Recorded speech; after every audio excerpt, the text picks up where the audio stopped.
Namaste. Good morning, everyone. My profuse thanks to the organizers for allowing me for today's participation. Our today's seminar is on transformation from near to far. In this, I have been given the topic of transformation through conception. I am Dr. Smruti Vaishnav from Department of Obstetrics and Gynecology, Karamsad.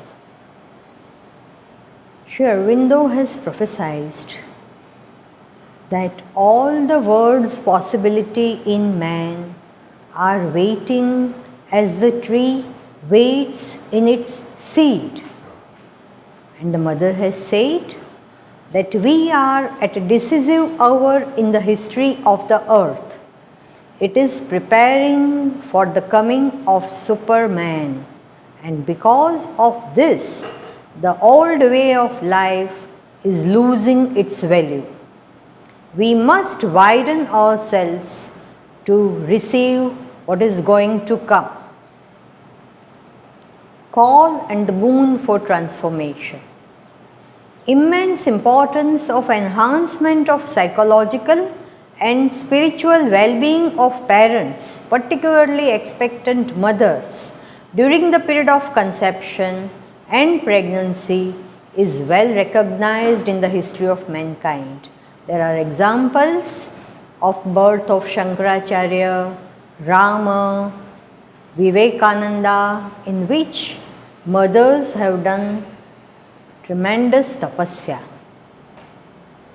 However, in the light and teaching of Sri Aurobindo and the mother, these endeavors assume supreme significance. They have not only shown us the need and possibility of transforming the human race, but provided direct methods of undertaking such transformational activities. It is indeed a call and the boon.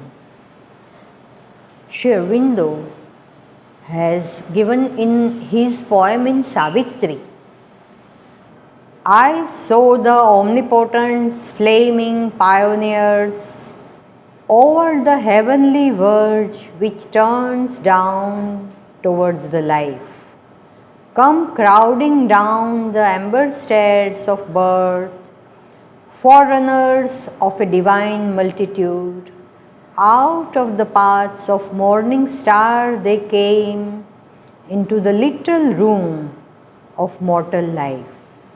Sri Aurobindo has prophesied in a poem in Savitri.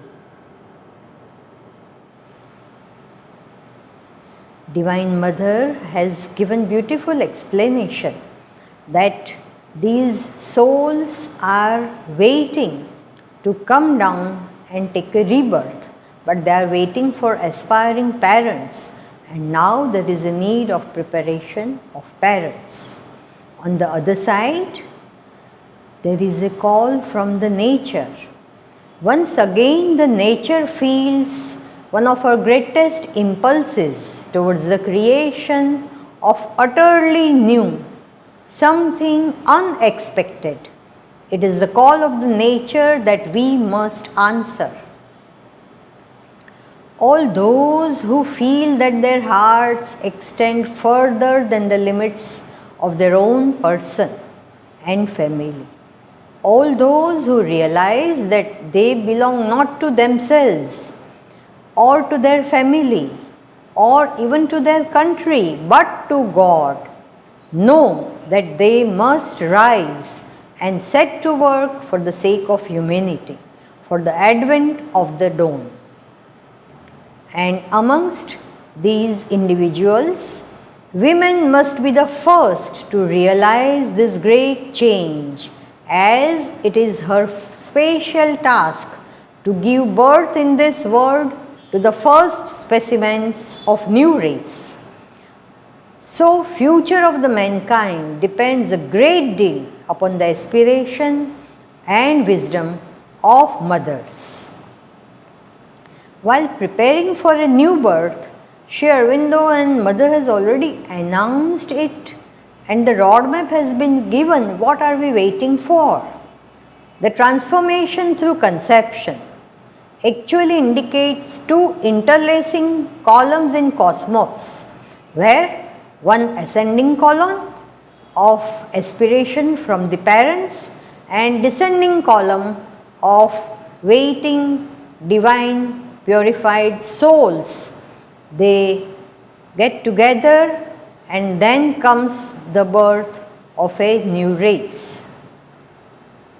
Here the mother has a responsibility of getting purified in her physical, vital, emotional being, which she prepares herself before conceiving.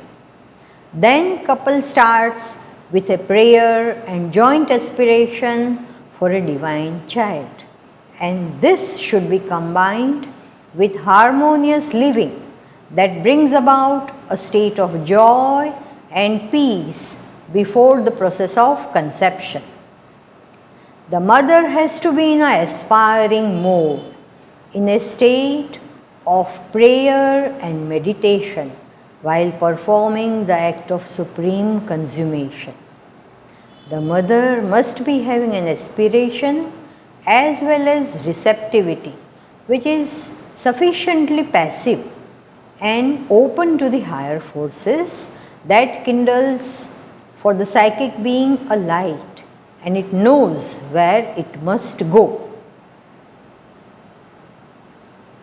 Thus, true maternity begins with conscious creation of a being, with a willed shaping of the soul coming to develop and utilize a new body. Now, the onus lies on the mother to carry herself and the child she has conceived through the stages of transformation. First is psychic and spiritual transformation. For the human beings aspiring to give birth to a divine soul, the first and foremost requirement is psychic opening. The discovery of soul or psychic in them would be the real evolutionary appetite. The psychic being, which is the Chaitra Purush, divine spark within us that participates in the evolutionary process. It is the source of all our generosity, selflessness, love, self-giving, deep compassion, devotion, need for the truth, reality, beauty, sincerity, a spontaneous refusal of anything that is crude, ugly, unpleasant, false or violent. As the psychic being grows and manifests, detects immediately all wrong movements or elements, and at the same time supplies almost automatically the true element or movement which will replace them. The spiritual transformation is indicated by feeling the cosmic influence that can freely enter through the opening above the head. This is becoming one with the universal consciousness. The higher consciousness in descending brings peace and purity into all inner parts. The inner being separates itself from imperfect outer consciousness, and at the same time the peace that comes carries in it a power which can throw out impurities. Ego then can slowly or swiftly disappear. So, for the mother, it becomes important to be utterly on the path of transformation of her nature, which can be recognized by her sweetness and selfless love. Now, she should be aspiring for supramental transformation.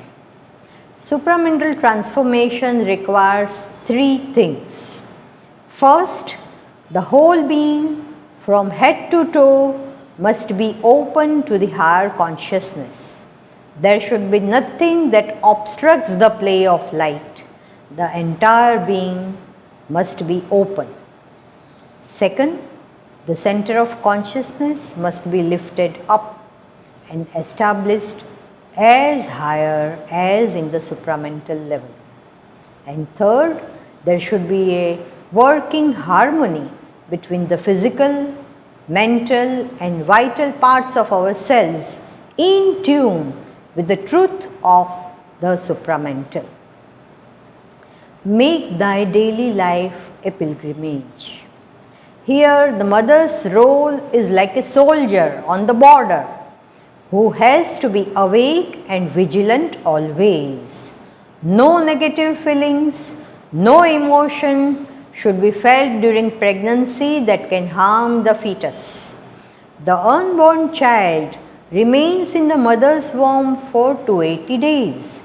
Its growth depends upon the bloodstream, and it is not only influenced by the nervous system but by her psychological makeup and by her aspiration.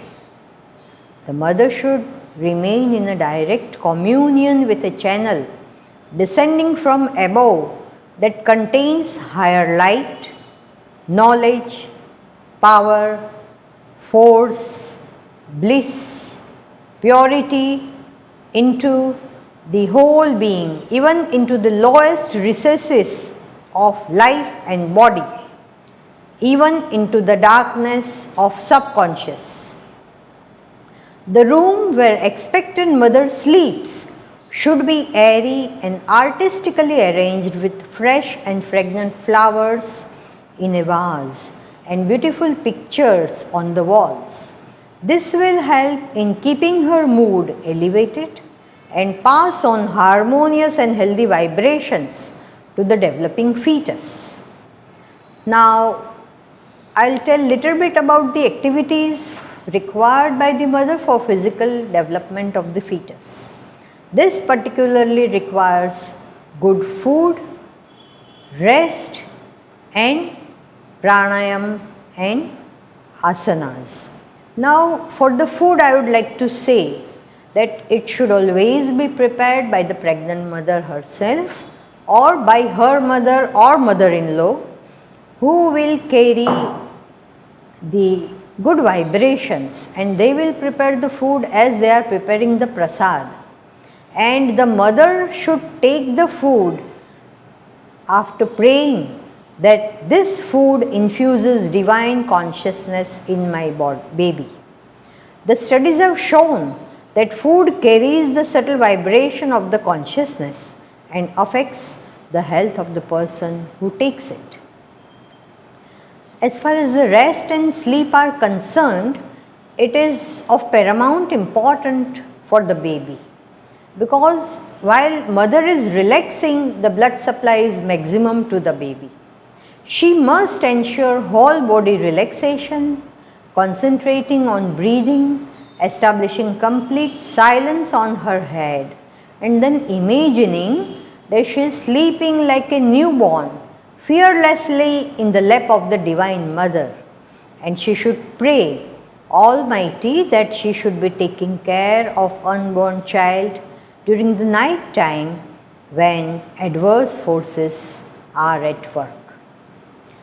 The asana and pranayama are more helpful for keeping mother's body plastic and agile. As the meaning of yoga is understood, it helps in uniting our consciousness to the higher power and thereby helping in the ascent of the consciousness. This overall improves oxygenation of the baby, creates a feeling of calmness and confidence. The pregnant mother can do pranayama like Om chanting, Anulom Vilom, Ujjayi and Brahmari. Asanas like Tadasan, Karti Chakrasan, Parvatasan, Upavishta Konasana, Setubandha Sarvangasan and Butterfly. Activities for the mental, emotional and psychic development of the baby, I would like to narrate the following things. 1. She should do Om chanting. Om is a primordial sound. It is a mantra. By chanting Om, gives good vibration and it keeps on reverberating in the child's consciousness as well as in the blood flow, and it links one with the eternal. Second, by chanting the prayer of cells of the body, the mother can first invite God to take possession of her child and manifest all divine virtues like divine will, truth, purity, perfection, oneness, silence, peace, knowledge, light, wisdom, harmony, equality, love, compassion and beauty. The mother should read good books which represent idealism in the culture like Ramcharitmanasa, Krishna Leela, courageous and patriotic literature, so that the baby's intelligence imbibes such virtues and can enlighten his life with those ideals. Fourth, the child remains in close contact with the body of the mother, and sounds of the mother like heart sound, breath sounds, gurglings, etc. are very near to the baby. So the mother should always remain happy, filled with the serene thoughts and doing mantra japa or naam japa of the divine incarnation, so that the baby may take up those qualities. If mother continues to have bad thoughts, stress and tension, this gives unnecessary break to the growth of the baby, and it is likely to hamper the physical and mental growth of the fetus. Nowadays we are listening many times that the fetus is growth retarded, the fetus is having some mental abnormality, the fetus is having congenital abnormalities. All these are the effects of present stress and tensions of the mothers, and unfortunately these are working mothers who are passing through a tremendous stress, and the effect goes on the babies. There are examples in Indian mythology that by chanting the name of Hari, which was given to the mother of Prahlad by the Narada, a son of Rakshasa became a bhakta of Vishnu, Lord Vishnu, and Lord Vishnu himself had to incarnate in the Nrsimha avatar to save Prahlad from the cruel acts of his father Hiranyakashipu. Fifth, she should be mindful of her pregnant state and remain consciously so for the betterment of her unborn child. She can meditate with the child and communicate her feeling in that state. She should declare that she has prayed for a divine child and she is making all the efforts to make the baby like that and provide protective environment to the child in the womb. Sixth, the expectant mother can meditate on mother's symbol. A symbol is a representation of a deeper truth. As she does so, gradually mother's grace is felt by her and her child in the womb. She must try to meditate daily so that her infinite truth can transform the life of the unborn child. Sri Aurobindo has written, if you desire transformation with the help of the mother, put yourself in the hands of the mother and her powers without resistance and let her do unhindered work within you. He also states that three things are most needed. One is consciously you should be aware about mother's presence in you. You should be plastic to her touch and you should have unreserved surrender to her power. Seventh, another important thing I would like to stress here is the mother should meditate on elements of the divine expression, because we are day to day exposed to these things by praying to the sun. The sun, O divine, give rays of your golden light to my unborn child, that its brain, intelligence and eye shines like you.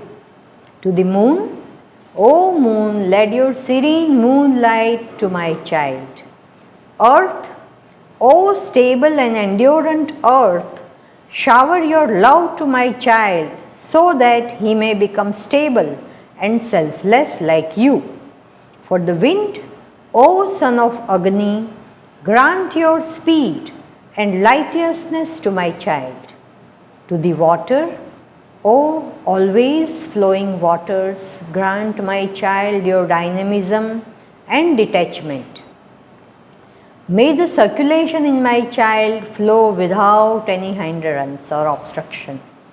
Sky, O blue skies on our head, grant your wideness and vastness to my child, so that his heart may become bigger than the universe and he can fulfill the dream of peace, brotherhood and world union on this earth. Mountains, Himalaya, let my child attain its height and piousness. To the ocean, its depth and wideness will fill my child's eyes. To the nature, the mother should silently sit and observe the nature and can feel and imbibe peace, harmony, selflessness, generosity and equanimity. We have always seen the nature. Plants, they grow so many flowers and so many fruits. They allow us to take away like that. Are they ever telling, okay, I have given you 5, keep 5 for me? Or have ever they have become angry on cutting the plants? So the selflessness is a very, very big boon the God has given through the nature to us. Now, what will be the new race?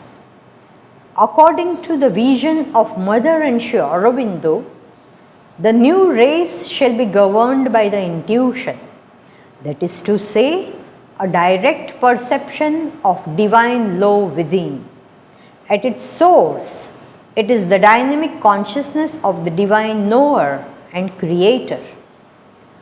To have a universal, they have a universal individuality. They can feel mutual consciousness with every surrounding creature. He sees divine working everywhere. The universality in action, organized by all-seeing will, in the sense of realized oneness of all, is the law of his divine living. To live according to truth will be his birthright. He further has said that everything is possible if man once consent to be spiritualized.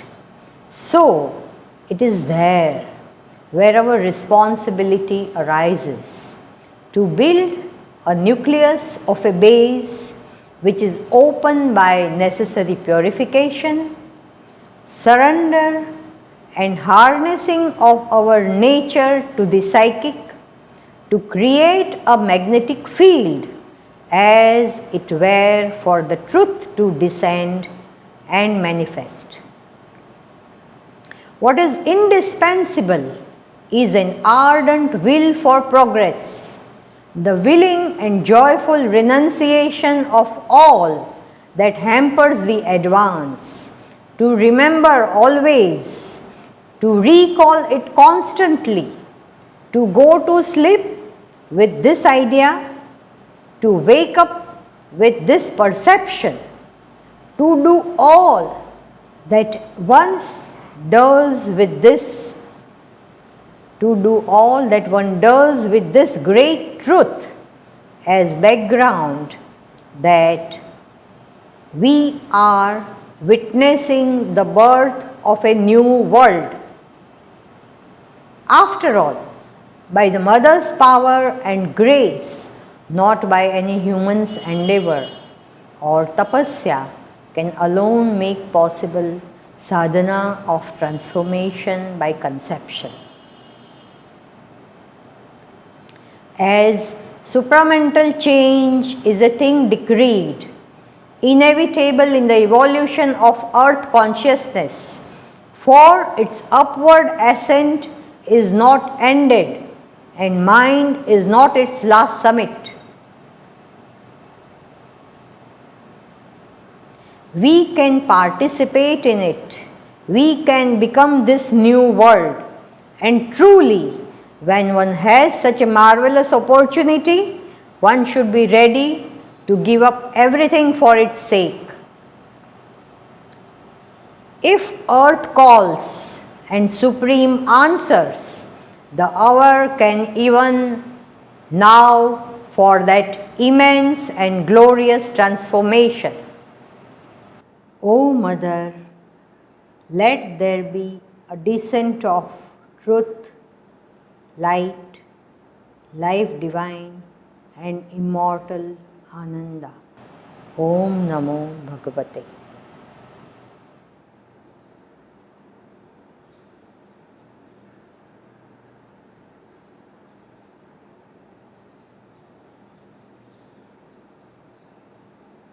My infinite gratitude and thanks to Almighty and all the organizers.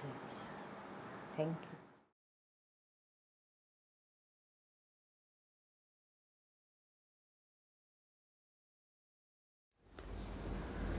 Srimati. My topic is early childhood developments from near to far. Before that, I can give a small introduction to the topic. Man is an evolutionary being. He has reached this stage through a progressive growth and development. Now there is the evolution of consciousness, and the old world order built by reason and morality has collapsed, and more subtle and intuitive things are at work. There is spiritual awakening all over the world. Mind is not the last summit of consciousness, and evolution of consciousness will not stop with the mind. There is an inherent urge in man to exceed himself and perfect himself by self-exceeding. Thus, educational thinking needs an evolutionary perspective, a consciousness approach, and a sound basis of soul's need and growth. A soulless education makes man an intellectual automaton. The divine consciousness is the cause of this universe, and it is present everywhere. The aim of our life should be to realize the divine and manifest him in our physical world.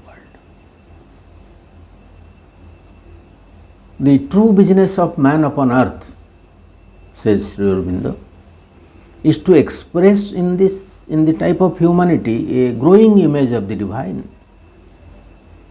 A growing image of the divine, whether knowingly or unknowingly.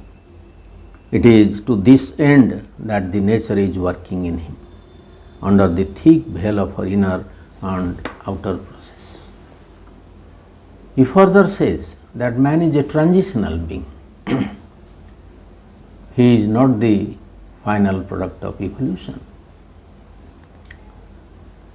So the evolution is to continue till a divine humanity appear on earth. For that, the divine presence, the spiritual element in us has to emerge and come to the front to take up the governance of his being. Then man can be the master of his nature. This presence when brought to all the works of life, all the activities of life, the quality of our work changes. Once somebody asked Sri Aurobindo, why is the sea so beautiful? Sri Aurobindo replied, because of the presence. So education plus presence becomes a real education. Through proper education, children should be made aware of the sublime aims of human life, without which man may one day crash land with his mind. The child is a growing soul, and one of the aims of an education must be the growth of the soul and bringing out its powers and possibilities into life. The purpose of soul's embodiment is to express the divine in an earthly mold and to make the being conscious and free. Through innumerable lives,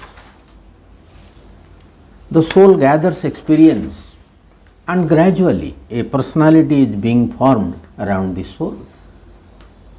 That is called the soul personality or the psychic being, which is our special mode of expression in the universe. It is a special aspect of the divine in us. It carries our own lines of expression, Svabhava. Most of the people are unconscious of its presence. In them, the mind is the leader. The psychic being, the luminous part in us, is the center of light, truth, knowledge, beauty and harmony. It is the builder of our inner life. It is a progressive being and grows in evolution. It supports our natural evolution. It opens rest of the nature to the truth consciousness, the creator of this universe. It is our inner guide and gives a balance to our life. It shows us the right direction.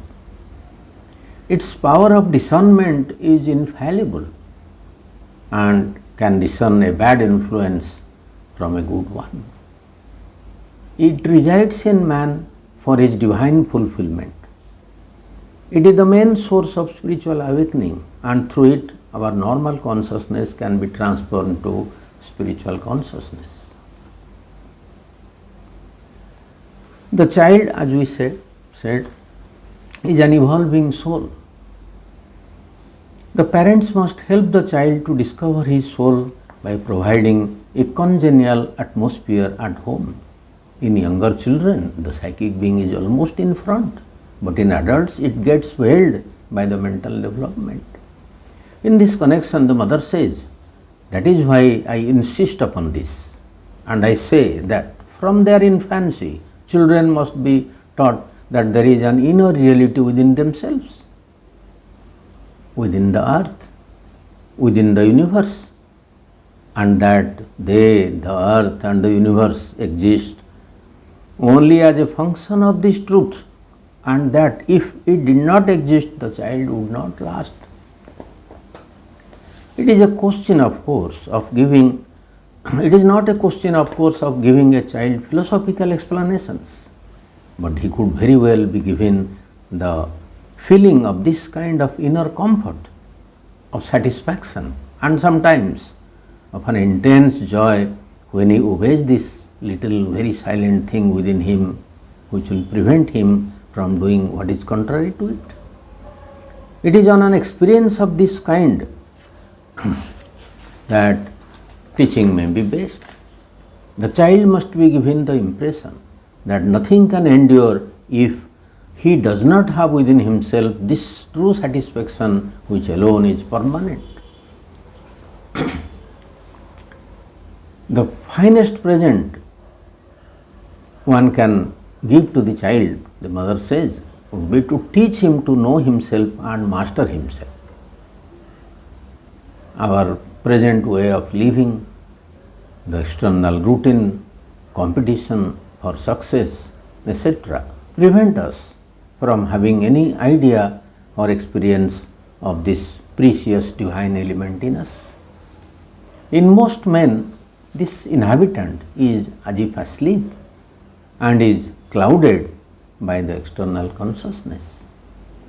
But the child has a sense of wonder that comes from the psychic being. There is a light in their eyes that comes from the inmost being. They respond very well to the psychic vibration. They feel the vibration of love and protection in an atmosphere where there is this psychic permeation and harmony. There is peace and joyful serenity all around. Moreover, the child feels happy, relaxed and confident. The child does not like vulgarity and meanness. In such environment, the soul of the child is clouded and his nature is hardened.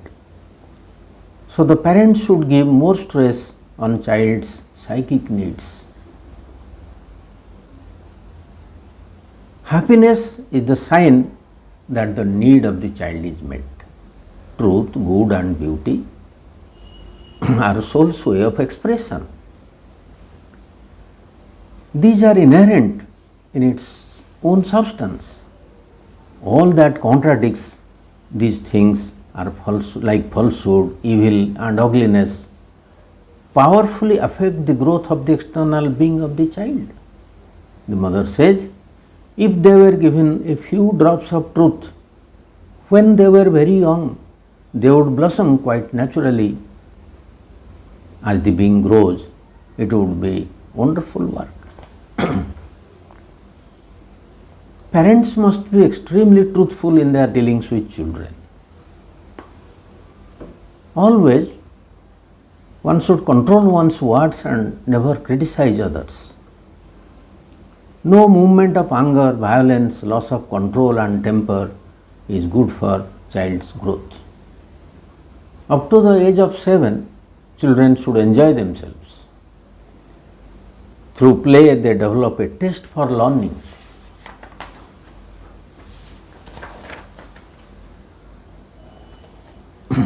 Listening is a good habit for everybody.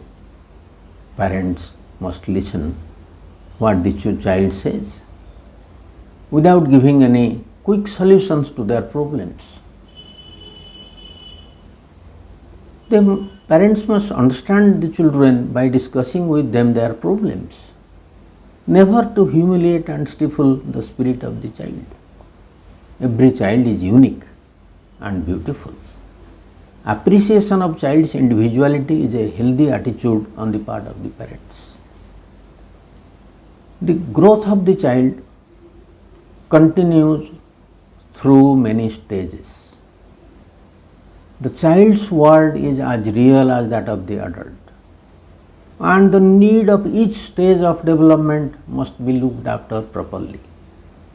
The child should remain a child throughout his childhood or her childhood, and the parents should not thrust upon them their own views, nor they should try to mold them as per their preconceived ideas.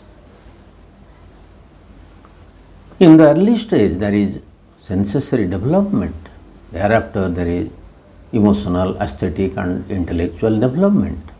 In the beginning, they feel excited to know many things.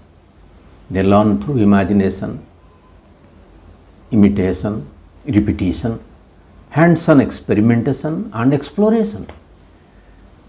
They should not be discouraged to ask questions. In this connection, the mother says, to love to learn is the most precious gift that one can give to the child. To love to learn always and everywhere. The growth of understanding should be stressed much more than that of memory. This understanding, the growth of understanding. Sri Aurobindo somewhere says the understanding will. Afterwards, this, if it develops, it becomes an understanding will, an understanding will. The parents should never hurt the emotions of the child. Emotion is a very precious thing in our life. If those are supported and if children are allowed to express their feelings, they can have a very high emotional quotient. Later, they can touch deeper emotions like empathy, love and devotion. Parents should give unconditional love and affection to the child. They should also demonstrate their love for the child. Otherwise, the child cannot know that the parents love him. Love is a most important thing in our life. It is for our spiritual growth. The first touch of love the child gets from his or her parents, and if it is unconditional, and if it is not connected to their performance or linked to their performance, then it becomes a capital, a storehouse in their heart. Later, with that love that they got from their parents, they can face life. They can sustain a broken relationship, stress, setbacks. So this is the most important thing in our life. Mother says, love, consciousness is the creatrix, but love is the savior. Love sustains our life. Though human love is conditional, divine love is unconditional. When this human love is redirected, purified, then it can touch the divine love. It can feel what is divine love. So, we must not connect this, or parents should not threaten withdrawal of love from their children. This is like a big punishment for them. It is when they link it to performance, they may say sometimes, if you don't perform well, we will love you no more. So this is a wrong thing. It has a very bad effect on the soul of the child. Children learn through curiosity and wonder. Mother Nature is a storehouse of learning. If the children are allowed to explore their immediate environment through proper guidance, their learning will be joyful. They must be given ideas and images from the surrounding nature. They will go from near to far, from things to ideas. They must know their society, the state, the country, its culture, and through joyful learning they will move to the subjective from the objective. Regarding concentration of the child, we should not force concentration. If the child is interested, concentration is spontaneous. We have to provide the atmosphere with adequate things for arousing interest in the child. They have to express themselves, because self-expression is the means of self-actualization. Children should be allowed to express their inner qualities from the beginning. Happiness must be nurtured so that remains for a lifetime. Parents should never use guilt about past mistakes as a means to control child's behavior. That takes away the inner joy from children.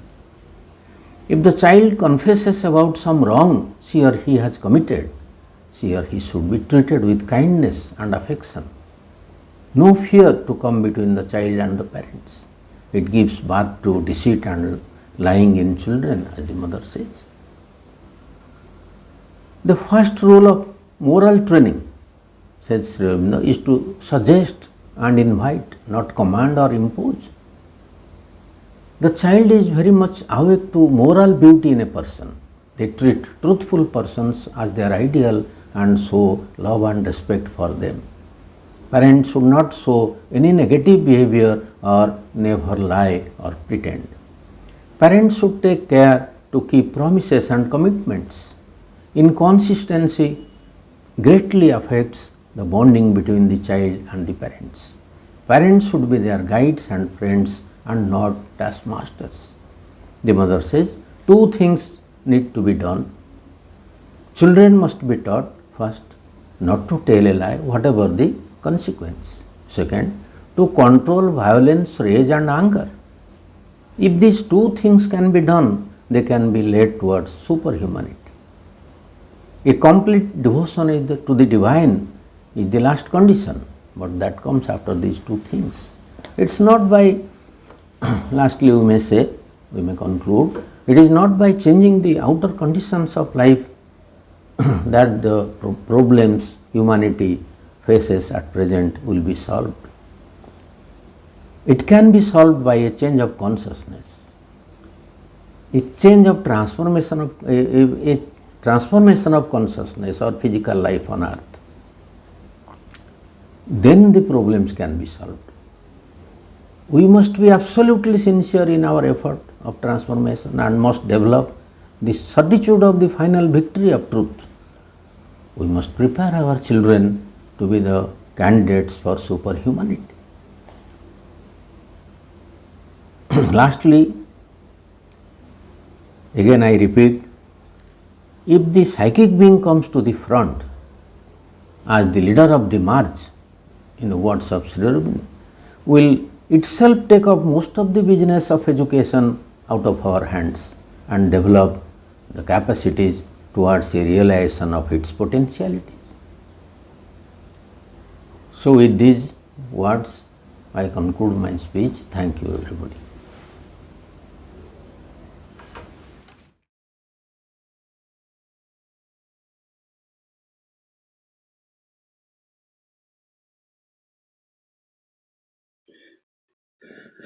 Good morning, everyone. My topic today is about Brahmacharya Ashrama, how it is related to the Indian system, into the ancient Indian system of the life of the Brahmin, and how it could be used in the educational system in the future. In his work on Indian brain, Sri Aurobindo speaks about it highly. We have stated the main psychological principles on which the ancient Indians based their scheme of education. By the training of Brahmacharya, they placed all the energy of which the system was capable and which could be spared from bodily functions at the service of the brain.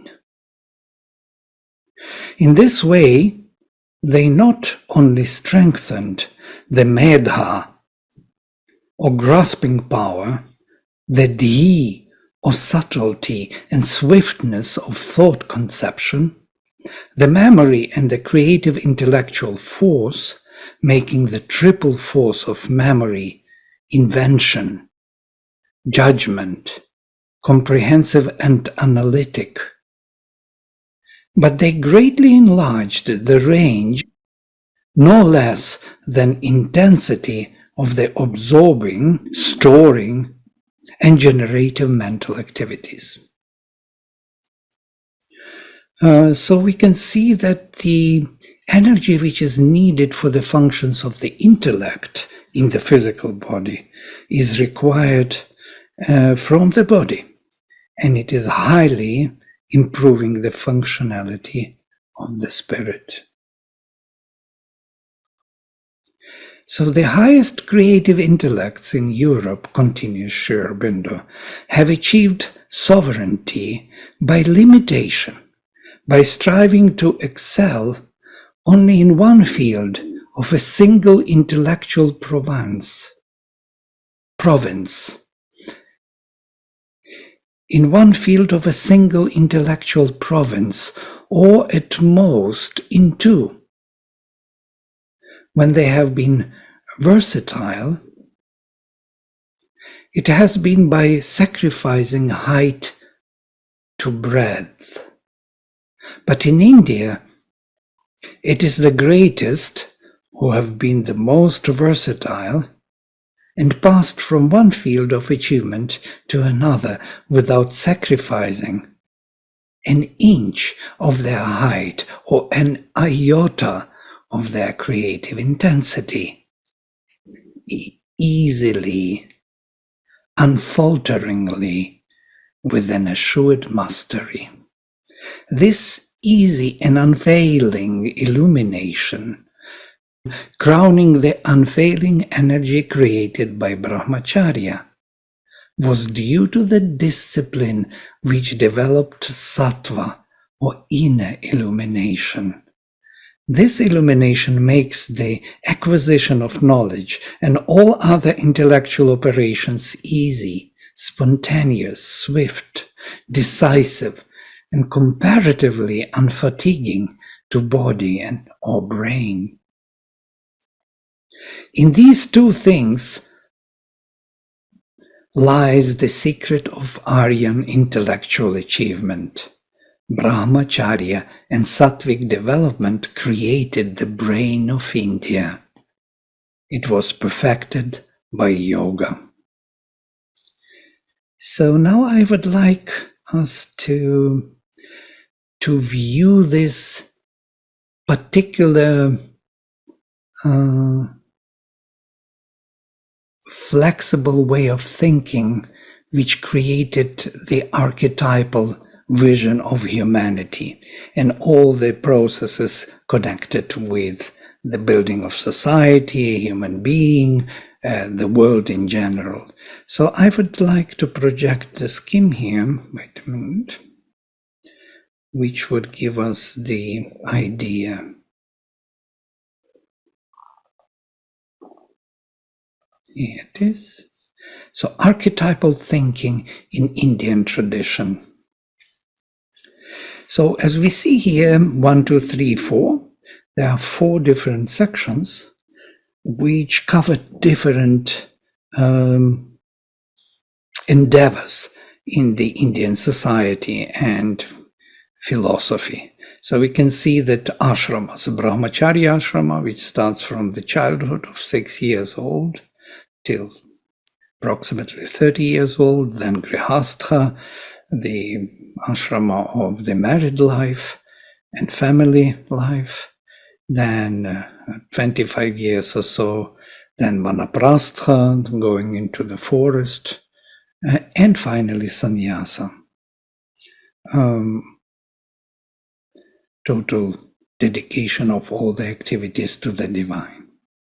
So these 4 different ashramas actually build the whole vision of Indian life, of the Brahmin's life. So when he was 6 years old, he was initiated into the studies of the Veda. Brahmacharya is translated as following oneself or following the spirit, but truly speaking, it is studies of the Veda, because Brahman in the Vedic language is the word or the hymn, the mantra which is rising from the heart. So these mantras were studied in this period from the age of 6 till the age of approximately 30 years old. So during this period of studies of the Veda, the student lived in the house of his teacher or in Gurukula and did all the work needed in the house, and at the same time studied by heart the texts of the Rig Veda, Yajurveda, Samaveda, and Atharva Veda, all the Samhita texts, which is quite a number of texts. There are students who studied only the Rig Veda, there are students who studied 2 Vedas, 3, and sometimes even all 4 Vedas. And not only the Samhita texts, they also studied the Brahmana texts, so the commentaries written on Samhitas, and Aranyakas and Upanishads. And these 4 different texts, they are all here mentioned, Samhita, Brahmana, Aranyaka, Upanishad, interestingly enough, also correspond to 4 different ashramas. Samhita is the period of the mantric text, of the text Smruti, which was revealed to the Vedic rishis, who brought them down to us, to humanity. Brahmanas were commentaries following the Samhita texts, which were written in the perspective of the ritualistic and mythological manner, explaining the texts of Samhita in this way, especially applying the texts of mantras to the rituals, to the daily usage. So the whole day and the whole year was ritualized. So there was no free space for the person to live his own life. It was in accordance with devatas, with nakshatras, and so on, with the full and new moon. So every day there was something to do with regard to the devatas, pitris, and so on. So there were many yagas, many sacrifices which were to be performed, and so the Brahmin was involved from morning till evening, every day, with some kind of sacrificial action. There was Agnihotra sacrifice also, to which we will come again. This Agnihotra is daily oblation into the fire. So Brahmanic literature assigned the mantras to the period of everyday life. And here, as you see, it corresponds with the second stage of Grihastha, where these performances of the rituals were constantly maintained. And in the Vanaprastha, going to the forest, literally, leaving for the forest, when the first grandson is born, the parents had to leave their house and go to the forest, to live in the forest as the ascetics. And you can see that Aranyaka is properly assigned to this period. In the Aranyaka, we have the explanation of the rituals and the texts in the more metaphysical way. Finally, certain questions are answered here. Why these texts are there and what they are for. And so after finishing the married life, the person starts his observation of the whole life, of what he learned by heart in the previous stage, and how he lived it through with rituals through his married life. Now he reflects upon it through Aranyakas. And once this 25 years is over, this period of 25 years is over, he moves to the period of Upanishads, Sannyasa period, where the Upanishads are explaining to him or giving him the knowledge finally of the spirit. So he dedicates himself totally to the spirit. He doesn't live anywhere. He doesn't have a place to live in the forest. He moves around as a sannyasi, begging for food and living from whatever is coming to him. So dedicating himself totally to the divine. So you can see that the whole life of the Brahmin was one educational project. He starts it with Brahmacharya, so with studies of the Vedas by heart. Once he learned it by heart, he applies those texts to his daily life, married life. Once he is finished with this, he starts reflecting upon the text and his married life and rituals in the forest, and once that is over, he is totally giving all his knowledge and understanding to the divine, and lives only from that what divine provides. Sannyasa. So you can see this archetypal thinking in every place. So as I put here 4 seasons because I'm choosing this first section connected to the dynamics of time. You see, this is the time lifespan from Brahmacharya to Sannyasa, and also spring, summer, autumn, and winter compared with 4 seasons. I'm taking it from the Purusha Suktam. Then I take it in terms of bigger yugas or portions of times, and Satya Yuga, Treta, Dvapara, and finally Kali Yuga. So you can see the same archetypal way of thinking. This is on the scale of time. Then we take it on the social scale of the Varnas. So we have Brahmanas, Kshatriyas, Vaishyas, and Shudras.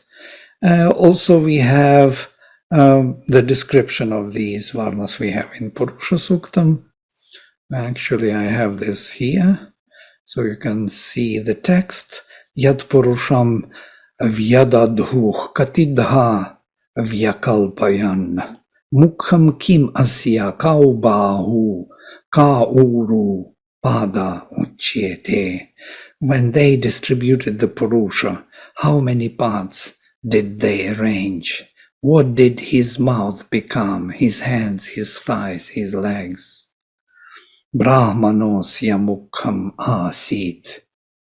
Brahmana became his mouth. Bahu rajanyah kritah. And his hands, his shoulders and hands became Rajanya, Kshatriya. Uru tad asya yad Vaishyah. What was thighs became Vaishya. Padbhyam Shudra Ajayata. From the feet Shudra was born. So we can see that this archetype of anthropomorphic structure was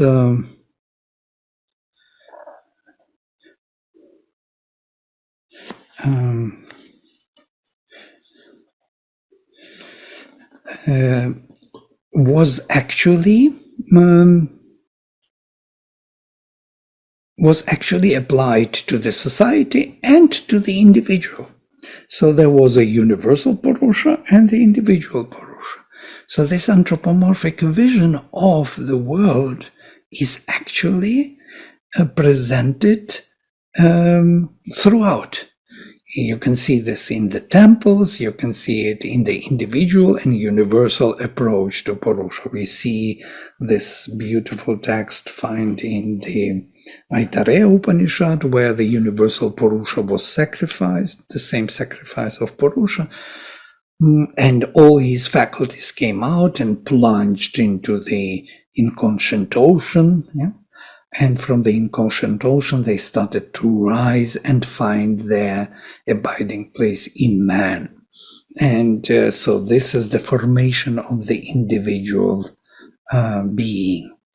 So from the universal faculties to the individual application of these faculties. So everything is organized around this anthropomorphic structure.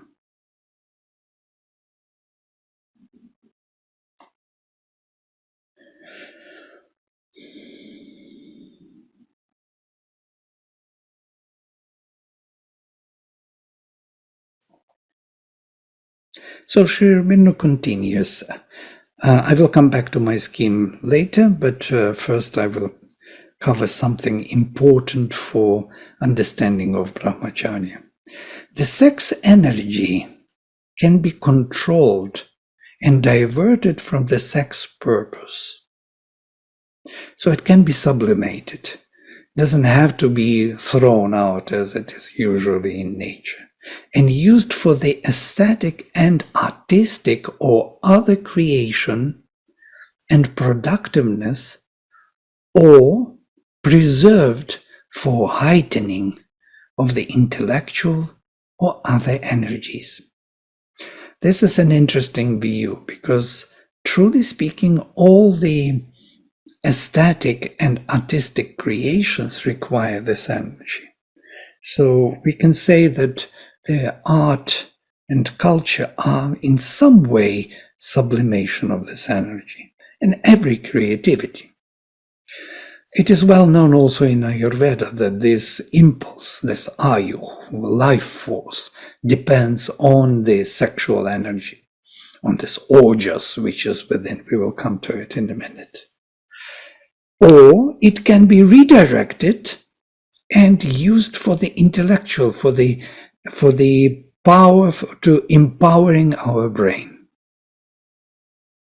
This was well known in ancient India and was described as the conversion of retas into ojas by Brahmacharya. Retas, the sex fluid, retas means the stream, consists of two elements, one meant for sex purposes, the other as basis of general energy, of the body. And if the sex action is not indulged and sex fluid is prevented from being spent away, it turns into ojas. The whole theory of Brahmacharya is based upon that by the yogis. So we have these terms, retas, the sexual fluid, or the stream literally from reed to flow. Tapas, spiritual heat felt in the body during meditation or concentration. Ojas, spiritual vigor, which is felt after union with and immersion into cosmic energies. Tejas, spiritual light observed within. And Vidyut, electrical power, which courses through the body during yoga. You can feel sometimes when you do intense pranayama, especially kumbhaka, then you feel that how the Vidyut energy is moving through the limbs of the body. So the question was asked to Sri Aurobindo, what is the process by which retas is transformed into ojas? Answer. This is the answer of Sri Aurobindo. The fundamental physical unit is the retas, in which the tejas, the heat, the light, and electricity in man is involved and hidden. So the energy is hidden in the fluid, in the seed. All energy is thus latent in the retas. The energy may be either expended physically or conserved. All passion, lust, desire wastes the energy by pouring it either in the gross form or a sublimated, subtle form out of the body. That's the creativity, the aesthetic and poetic and artistic creativity. It can be sublimated. It can be also poured out in this form. On the other hand, all self-control conserves the energies in the retas. And conservation always brings with it increase. So when we conserve this energy, it grows, piles up. But the needs of the physical body are limited, and the excess of energy must create a surplus, which has to turn itself to some use other than the physical. According to the ancient theory, retas is jala, fluid, full of light and heat and electricity. In one word, of tejas. Tejas is this brightness of consciousness or energy. the excess of ratas turns first into heat or tapas, which stimulates the whole system. And it is for this reason that all forms of self-control and austerity are called tapas or tapasya, because they generate the heat or stimulus, which is a source of powerful action and success. Secondly, it turns to tejas or light. So tapas, the energy which is accumulated by holding back the ratas, accumulates tejas. And tapas generates tejas, brightness, light, the energy which is at the source of all knowledge, that very illumination within. Thirdly, it turns to vidyut, or electricity, which is at the basis of all forceful action, whether intellectual or physical. So even for the physical action, it is needed. In the vidyut, again, is involved the ojas, or prana shakti, the primal energy which proceeds from ether. The tejas, refining from jala to tapas, tejas and vidyut, and from vidyut to ojas, fills the system with physical strength, energy, brain power.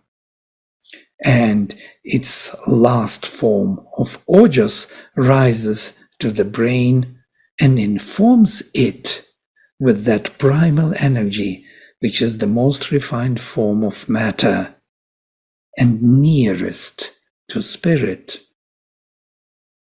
It is ojas that creates a spiritual force, or virya, by which a man attains to spiritual knowledge, spiritual love and faith, spiritual strength.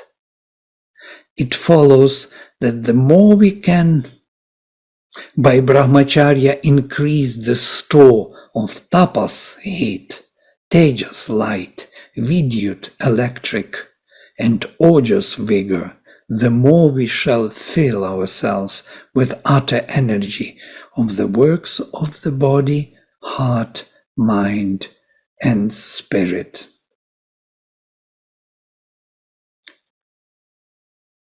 So I'm coming back to this vision of archetypal thinking to conclude my presentation.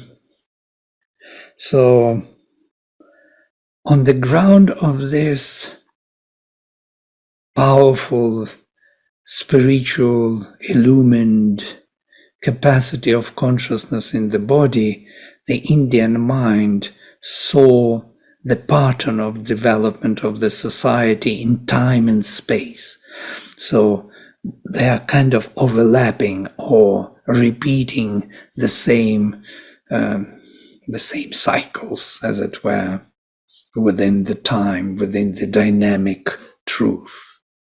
So we can see it throughout Vedic tradition. If we take ritualistic part, Agnihotra, sacrifice, we can see that there are 4 priests. So there is Hotar, Advarya, Udgatar, and there is Brahman. So Hotar reads the verses from the Rig Veda and makes oblation into Garhapatya, and he is located in the east and he belongs to Prithvi. So this is all Grihastha-ashrama. So Hotar makes oblation to the fire, Garhapatya in the east, which belongs to Prithvi, into his human life on earth. Then to the south, we have Dakshina fire, where Advarya makes oblation into that fire, into Dakshina fire, and recites the verses from Yajurveda. And this belongs to the antariksha space in between heaven and earth, to the vital realm, pranic realm. And all his oblations and offerings are meant for the Pitris, ancestors or forefathers. So, and to the north, so to the south on the right and to the north on the left, if we face the east, we have the Ahavaniya fire, where Udgatari, the singer of the Samaveda hymns, would make oblation into this fire Ahavaniya for the gods. And that realm belongs to heaven. So here we have it, heaven and earth and space in between, 3 realms, 3 fires, and to the west we have only one person there, and that is Brahman standing there. There is no fire there. He observes all the ritual and makes prayashchittam, makes the what we call the correction in his mind of all possible mistakes made during the ritual. Yeah. So, and because he's correcting everything in his mind, he knows all the movements, all the texts in his mind, so the ritual is performed properly. So he represents as the Aitareya Brahmana says the mind, the heaven, and 3 priests represent the triple word, and together they build the sacrifice between heaven and earth. The sacrifice is taking place. Vayu Pavamana is Yajna. So here you see the same archetypal thinking of 4 divisions. So the Hotar belongs to man, Manushya, the Adhvaryu represents the Pitris, the forefathers, and Udgatar makes oblations for the gods. We can see the same archetypal thinking in the approach to the spiritual divisions of Sat, Chitta, Pasananda, and Vijnana, and 4 Mahashaktis, Maheshwari, Mahakali, Mahalakshmi, and Mahasaraswati. They are reflecting the 4 Varnas, as you can see. So he is Brahmana, Maheshwari, knowledge. There is Kshatriya, Mahakali, power. Mahalakshmi is bliss or exchange of bliss. This is Vaishya, and Mahasaraswati is perfection in the manifestation, Shudra, the divine Shudra. So you can see beautiful vision which is projected onto all ways and endeavors of being and thinking and perceiving the world. This is the mind which is trained and which is forged by Brahmacharya, Indian mind, which sees everywhere the same process. We are living in the holographic world where the same truth is found in all fields of our endeavor. So here I stop my presentation and open to any questions. It would be interesting to see whether we have some questions.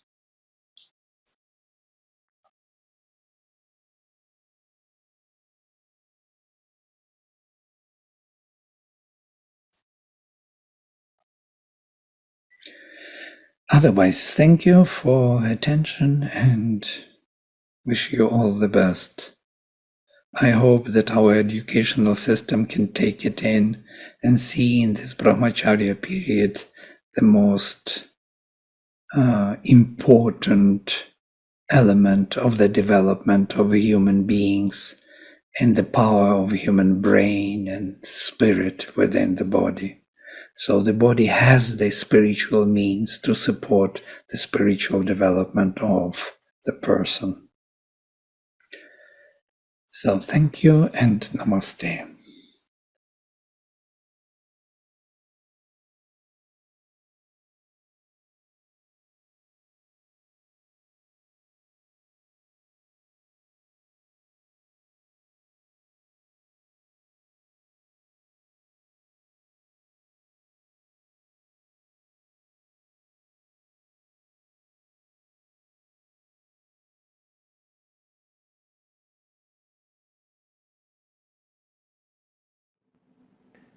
Namaskar.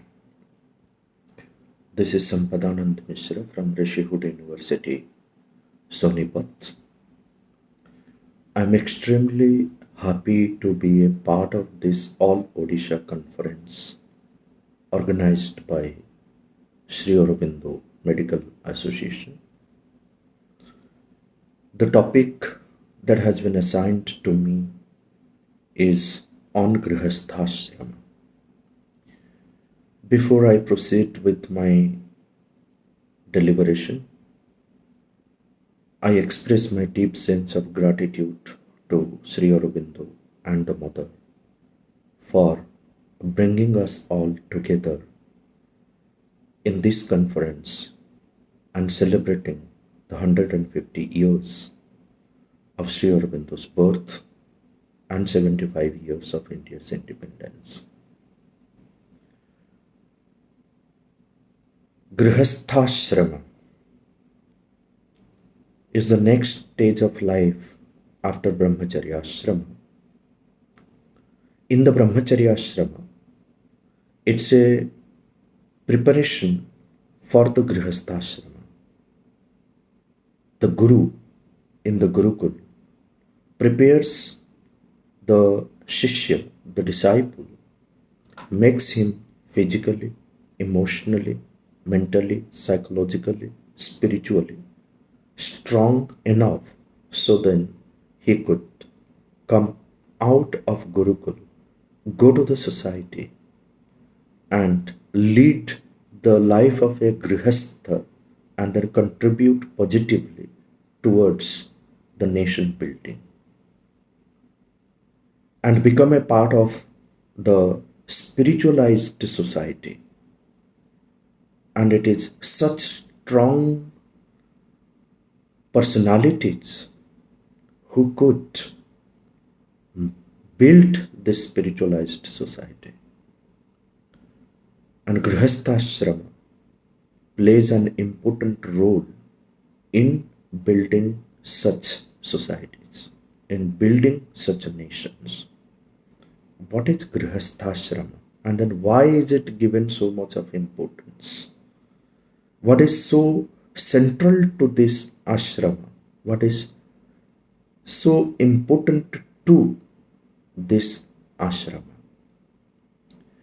It is said, and this has been the experiences of all those who have lived successful grihastha jivan, successful grihastha life, that this is the ashrama which is the most significant ashrama among all.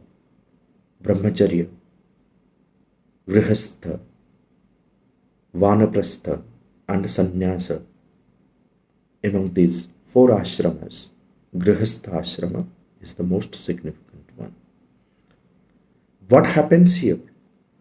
Till the Brahmacharya ashrama, one was alone, following the dharma alone. In Grihasthashrama, this practice of dharma becomes a collective effort.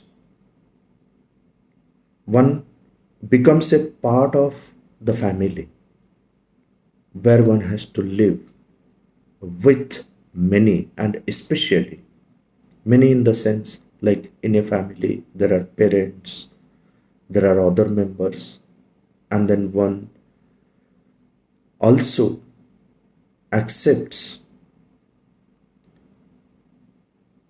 another person in the life for the practice of dharma. When Sita got married to Rama.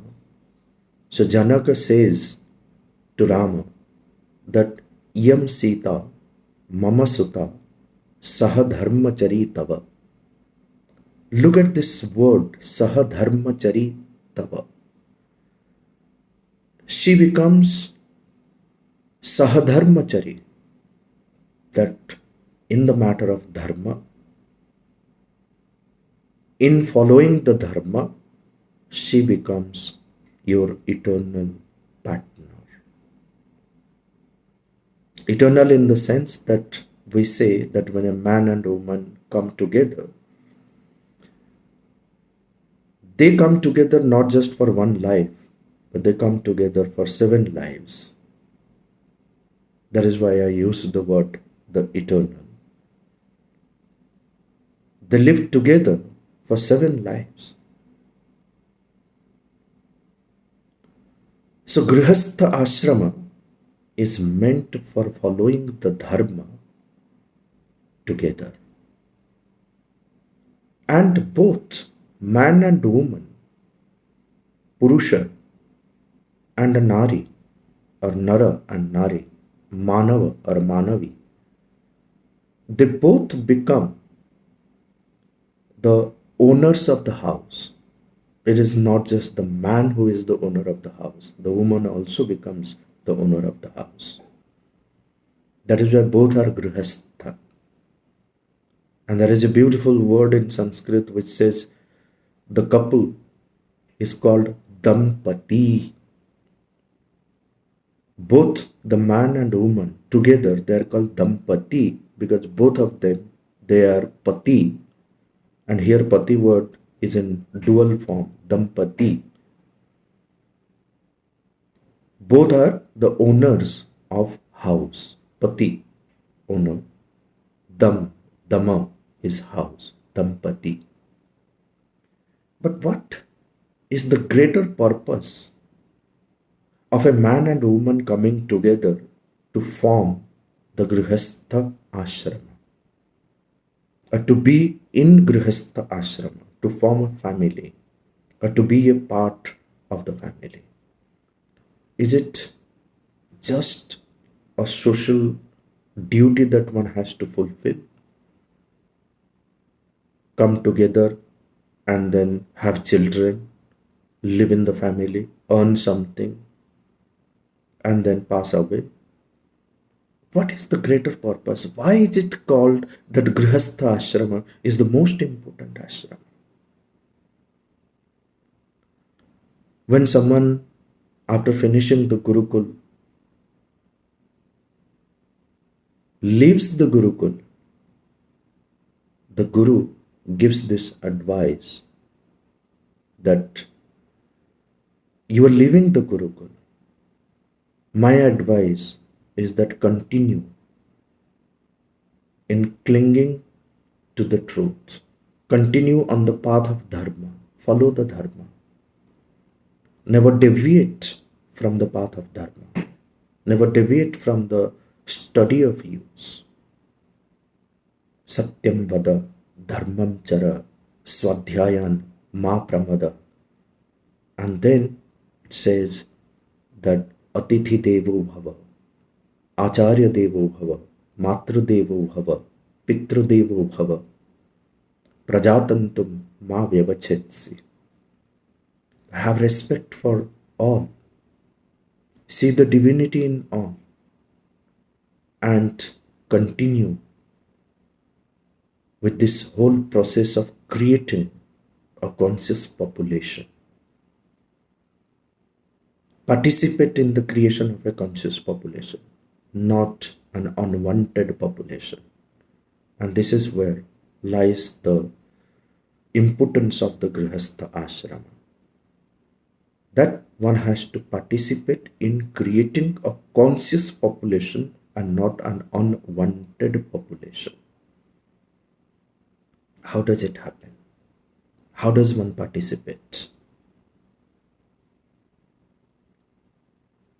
So today, if we look at the society, look at the whole way of creating children, we find that 99% children are born accidental. How it happened, when it happened, one has no idea. A child becomes the result of mere conjugal enjoyment. But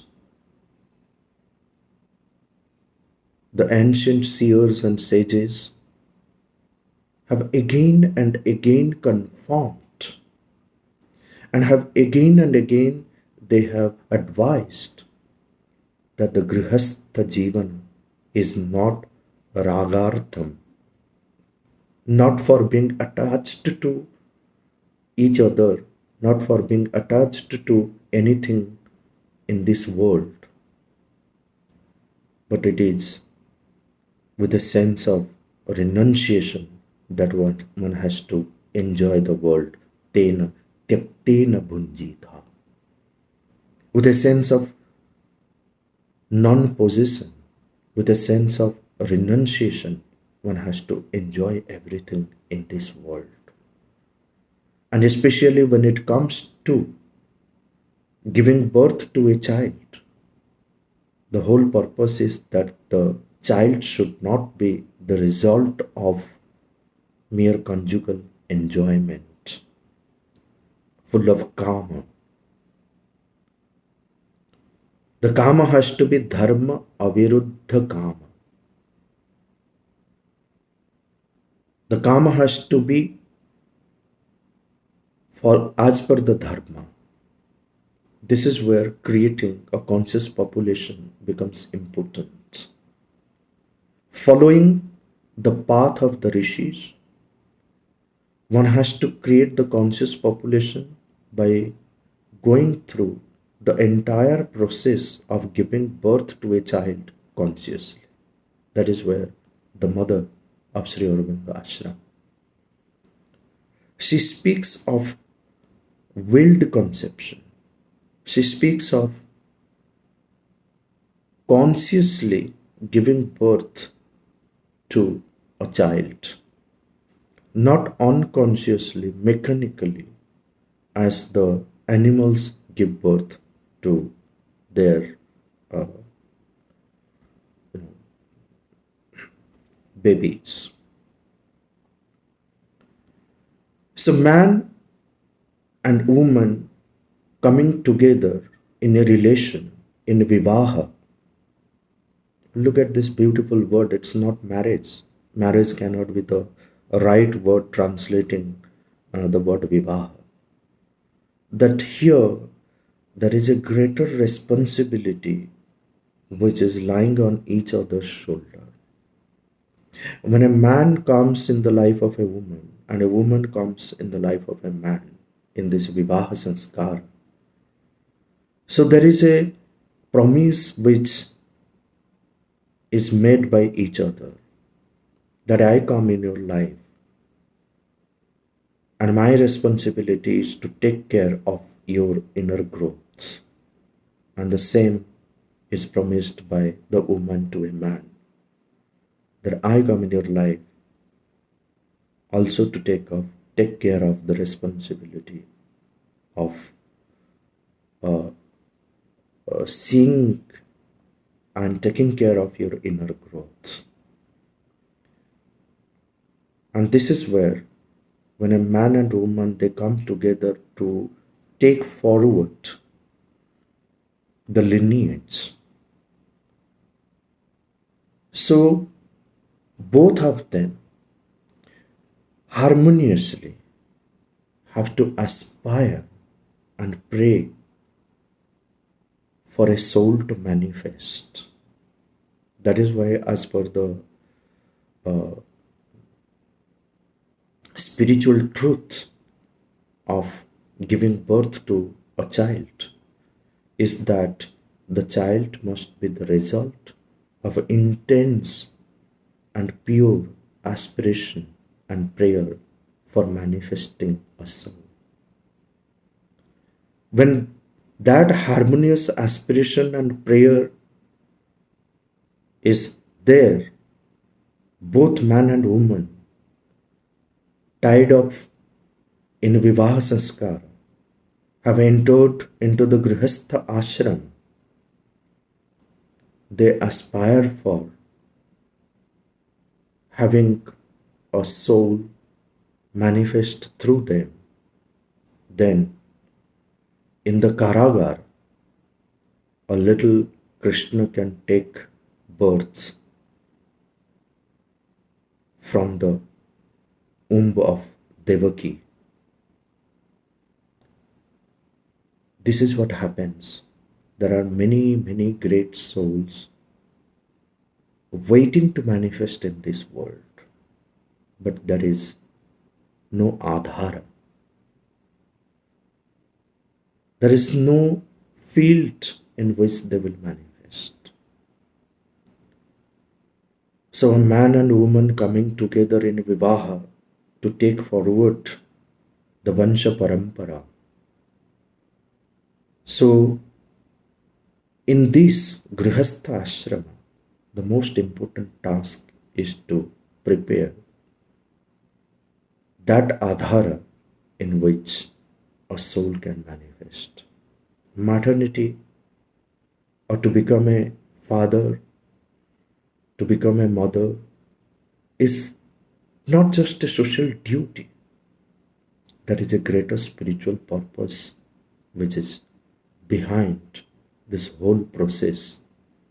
And then how systematically, how beautifully the ancient seers and sages have divided the human life into these 4 ashramas, and then keeping the Grihastha ashrama at the center. On one side, the Grihastha means that the man and woman, they come together to be in a griha, to be well settled in a home, become dampati.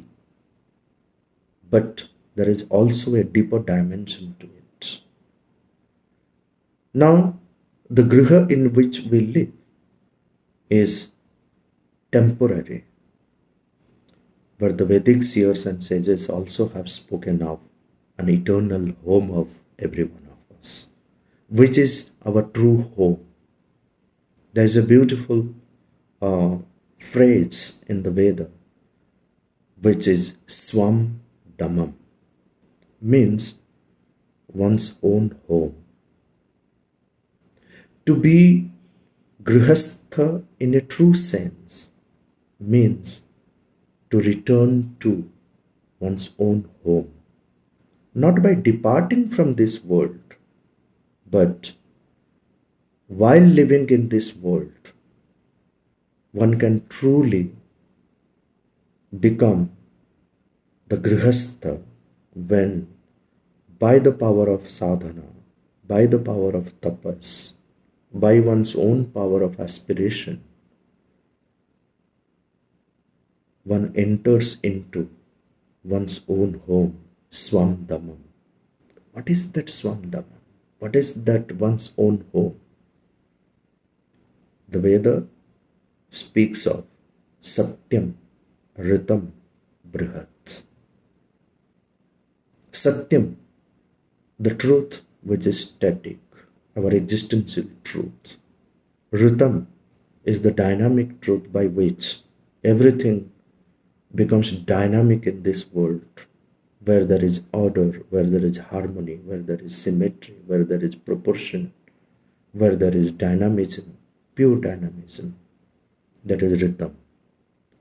And Brihat is that vast, large consciousness, endless consciousness. So Satyam, Ritam, Brihat, to be established in Satyam, to be established in Ritam, to be established in Brihat, to transcend all kinds of narrowness and meanness, and then be well settled in Brihat, in the vastness of our consciousness, is to be well settled in our true home. And that is the meaning of the true Grihastha Ashrama. And here, each one becomes, like the man becomes the Sahadharmi, and the woman becomes the Sahadharmini. This is the Naisargika Dharma of man and woman coming together in Grihastha, that by the power of the sadhana, both of them helping each other in order to get settled in their own home. Namaskar and Dhanyavad.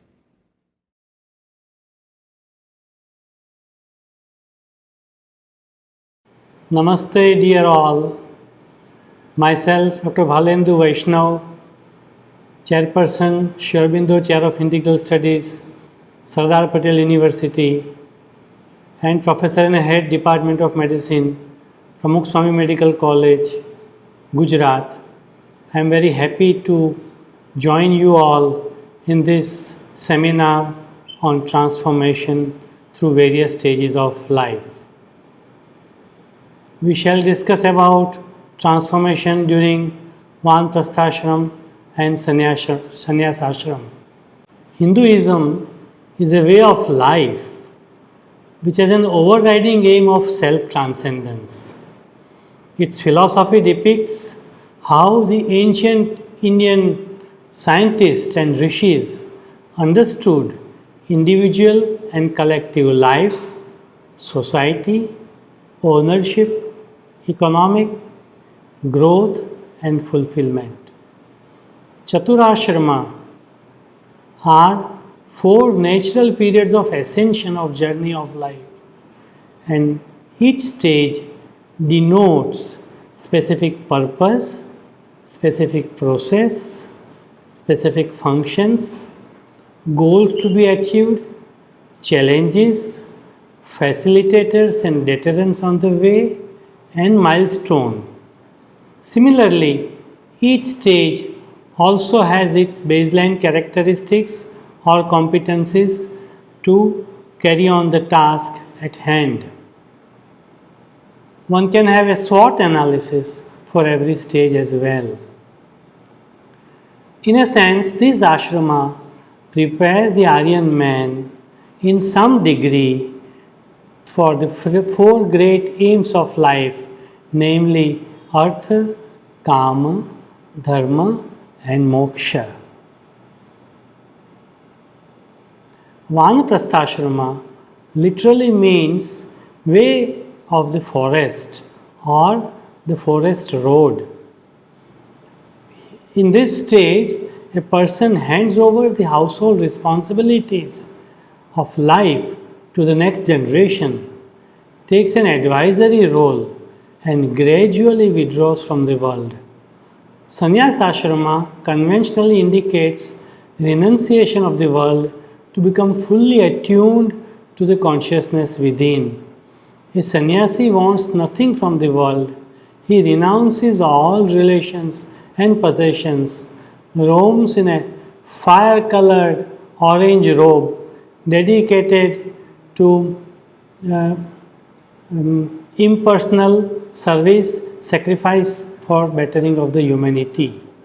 However, the description of these stages should not be taken in their literal meaning. They convey a spirit. They are indeed metaphor and guidelines. According to Mahabharata, a king who recuses from distress to the best of his ability his kinsmen and relatives and friends, one who honors those that deserve, one who daily makes offerings unto all living creatures, protects the righteous, protects his kingdom, he attains the object of Vanaprastha mode of life.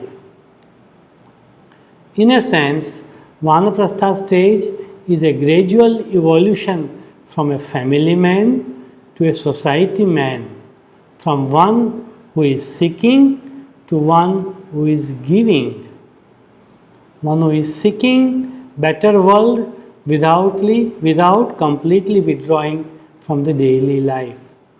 Sannyasashrama as a logical extension of the same is a phase where one turns more inward and get attuned to the consciousness within, at the same time a trustee and mentor of the generations around him, the generations that follow. However, we must know and understand that even in ancient times, hardly very few could complete, leave alone its fulfillment, the third and fourth stages of life, as the progress and purpose of life stopped before reaching these stages. So, although it was meant that everyone will live full 100 years, very few could live that life, lead that purpose. In words of Sri Aurobindo, as the civilization grew in richness and complexity, it lost indeed the first grand simplicity of its early order. The intellect towered and widened, but intuition waned or retreated into the hearts of saints and adepts and mystics. How beautiful Sri Aurobindo describes. What a clarity, what a sharpness. He says further that the society became more and more artificial and complex, less free and noble, more of a bond on the individual. It was less a field for the growth of his spiritual faculties. Artha and Kama, interest and desire, were in some directions developed at the expense of the Dharma, and spiritual liberation was pursued in hostility to life and not as its full orb result and high crowning. Now let us have a relook at Chaturashrama in the light of Sri Aurobindo and the Mother. This relook leads us to revisit the concept of life, its aim, and the journey in totality. First, our life is a journey, or nay, a pilgrimage, not of life but through life. There is a big difference between journey of life and journey through life, because when we talk about journey through life, we imply that the life has an evolutionary perspective which through consciousness principle which existed before our present birth and which will exist after our present birth. And we are here to fulfill our tasks not only for this birth but for the long process of evolution. So therefore it is not just about doing the best possible work for our own life in its temporal context and preparing a better balance sheet of karma so that one can go to heaven or achieve moksha. It is about investing the life for an evolutionary purpose and transforming the present one. Second, our purpose is not ultimate moksha or renunciation, but transformation. Here to fulfill himself was the God's desire. Sri Aurobindo writes in Savitri. So we cannot aim at renunciation of the world as it is and blissful escape from this world. Indeed, Sri Aurobindo's yoga starts where others end. In the Savitri, in the book of Adoration of the Divine Mother, Sri Aurobindo writes that, O soul, it is too early to rejoice. Only the half of the world Redeemer's work is done. Third, there are no temporal divisions, no compartments. In its right sense, all life is yoga, starting from birth till death. One can compartmentalize for a practical purpose, for some purposefulness or utility. However, it remains a fact that the whole life is yoga. And suppose we start our spiritual journey when we reach the Vanaprasthashram, it only means, or for that matter at any stage, it only means that one's experience in bygone life is its baseline status or opening balance, if one would like to use the word, to gain from and to work upon.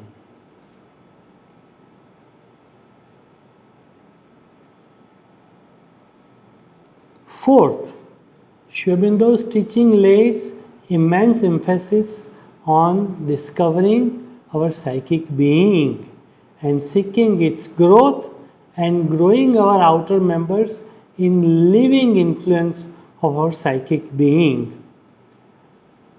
When that is possible, the next steps of spiritual and supramental transformation must be followed. Otherwise, the yoga would not have achieved its desired goal. Now compare this psychic journey with a going up on a staircase having a railing. As you can see in this picture, the staircase has a railing and railing offers support at every step. If only one would lean to it.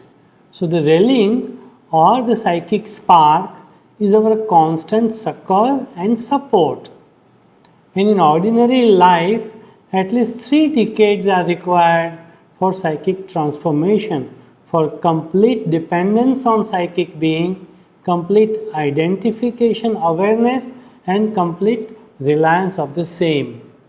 Now, so it requires at least 3 decades, but its pursuit can be undertaken at any stage of life. Now the circumstances can be usurped as aids for psychic discovery, and this aid is in measure of our sincerity and earnestness. Finally, the supramental manifestation which has been bestowed upon the earth by the Mother and Sri Aurobindo has infused in altogether a new dimension in the earth consciousness, which can provide immense help in moving swiftly for psychic transformation, from there to spiritual and supramental transformation. Before the age of human beings, before the stage of the human beings, all the preceding stages or species were under direct control of the nature.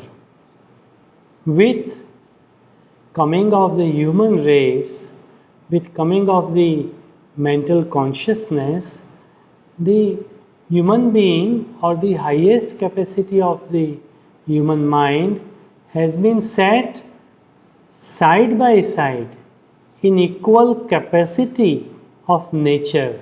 So one has a choice to be slave of the nature or to go above it.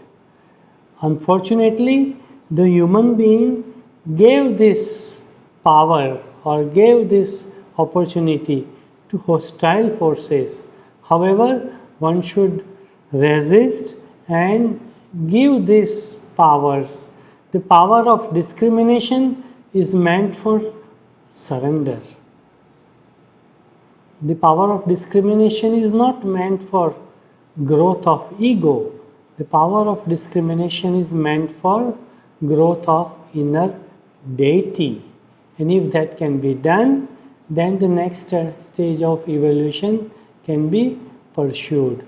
Then one can aspire and pray the Divine Mother to bestow her grace and blessings for the next stage of transformation. To sum up, Vanaprasthashrama and Sannyasashrama are ripening opportunities for oneself to turn to one's inner journey, to turn to one's spiritual progress and growth. and consequent outer expression of inner riches.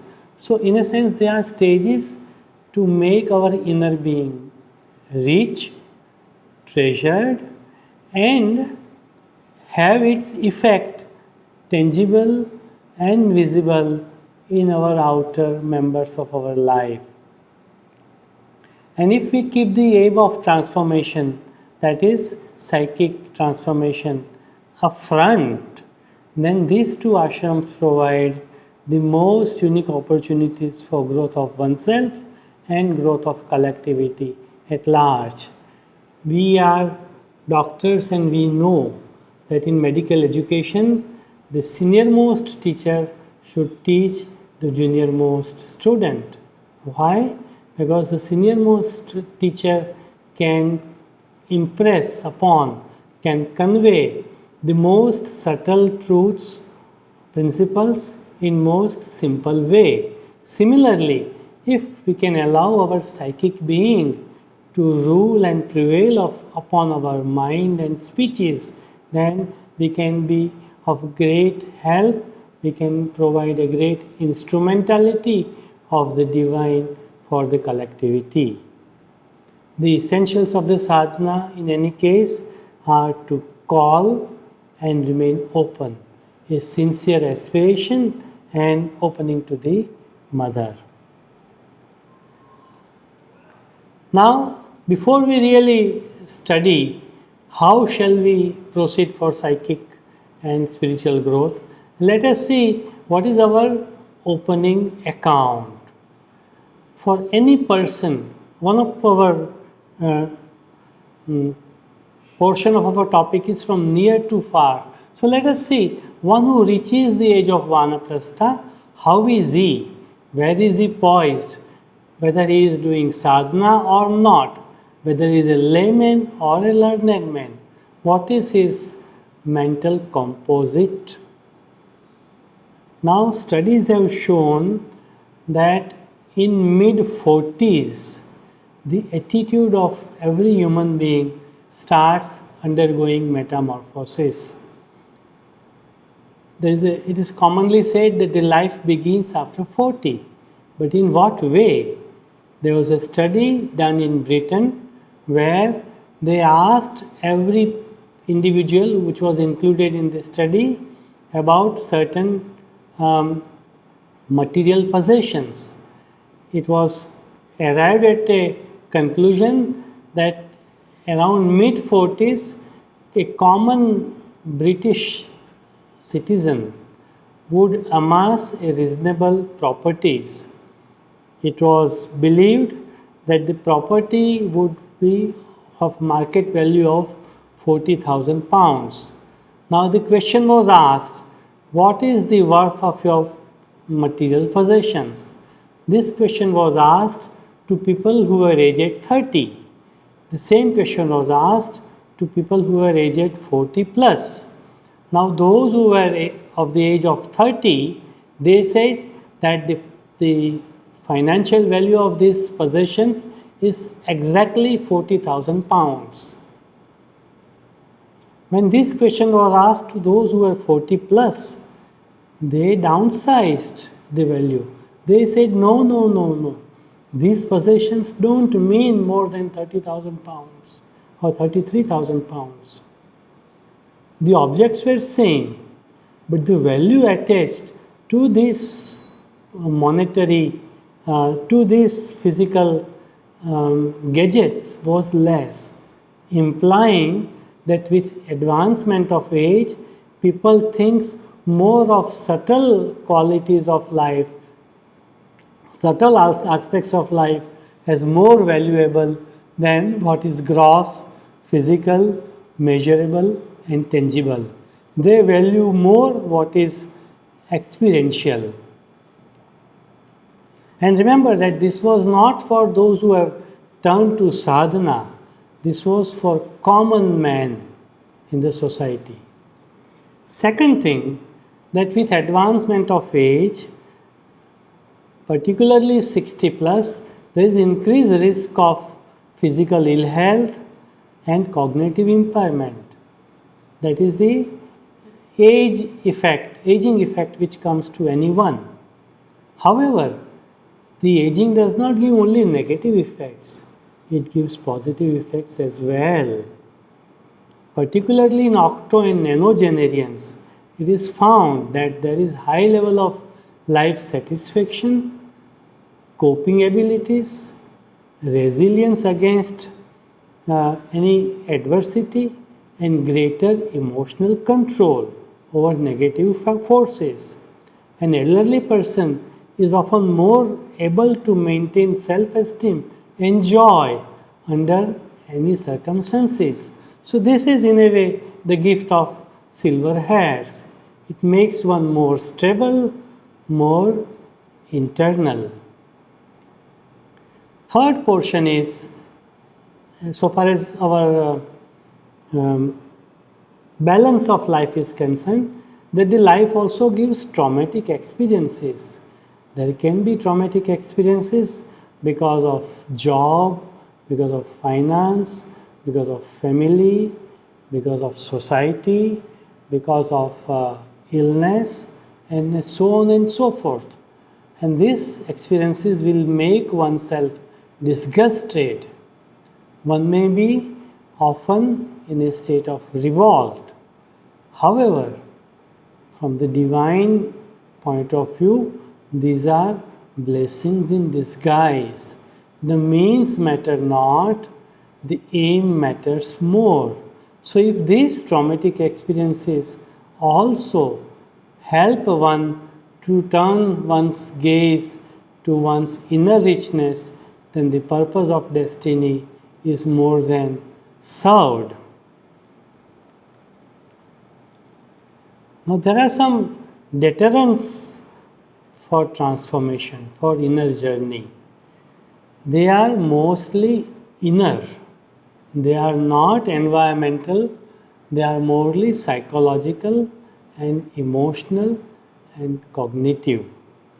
Absence of aim, absence of aspiration, absence of will to progress, absence of active life, incorrect attitude towards work, burden of past memories, and incomplete surrender. So these factors will, as if, put a chain in one's feet and will not allow one to fly on a higher journey. However, if we turn to the Mother and Sri Aurobindo, if we turn to their writings and more than that, their living influences, then one can certainly find ways and means to overcome these barriers.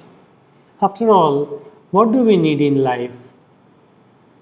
We need a divine spark, we need a divine smile, we need a certitude that divine exists within us. This is in a way step one, part one of our realization. This will be followed in measure of our destined role. It will be followed by its expression, gradually increasing expression in our life and its influence in our and lives of those who are surround us. That will be the instrumentality which can be done if the divine so grants us. After all, it is a change in the purpose that we give to our life. Now, I will be sharing some of the points that will be very relevant for an inner journey for those who are in the VANAPRASTHASHRAMA and SANYASASHRAMA. The first is importance of will and to live and work. The first two verses of the Isha Upanishad provide very apt description of the way one should live a life for 100 years. Ishavasyam idam sarvam yatkincha jagatyan jagat tena tyaktena bhunjita ma grudha kasya svedhanam.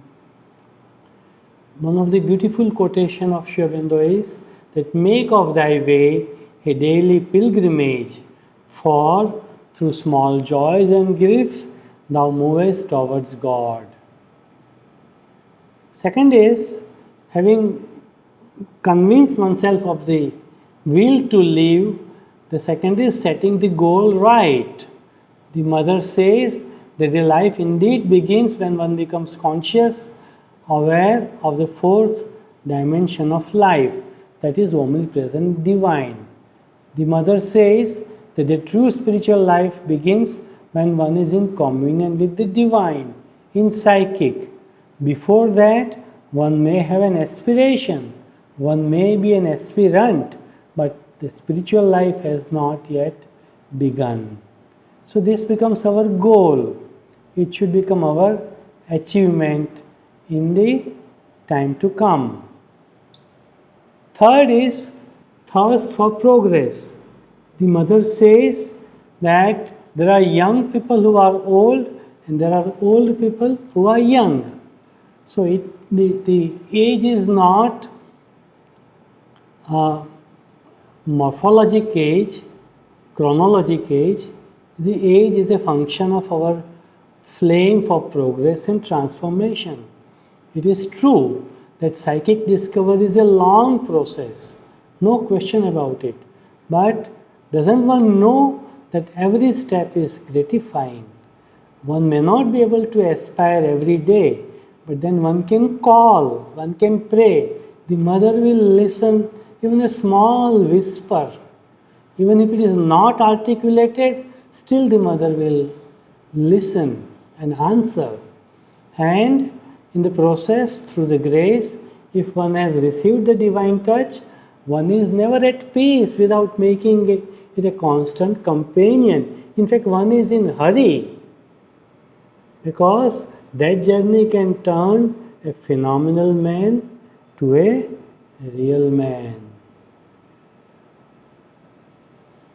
Fourth is spiritual rebirth, a constant throwing away of our previous associations and circumstances, and proceeding to live as if at each virgin moment we were starting a life anew. So it is to be free from what is called karma, the stream of our past actions. In other words, a liberation from bondage of nature's common activity of cause and effect. And finally, Mother says that this freedom is not a matter of thought. It is the most solid, practical, material fact. Now, for the works Sri Aurobindo's writing in the Gita come to our aid. Sri Aurobindo very beautifully describes that the secret of action is with the secret of all life and all existence. It is for identifying and manifesting the immanent divine. Life is not for the sake of life alone. Life is for the God. Action is not for the sake of action alone. It is for self-finding, self-fulfillment and self-realization. It is not only for any external and apparent fruit, but the supreme, faultless, largest law of action is therefore to find the truth of your own highest and inmost existence and live in it, and not to follow any outer standard and dharma. Until then, all life and action must be an imperfection, a difficulty, a struggle and a problem.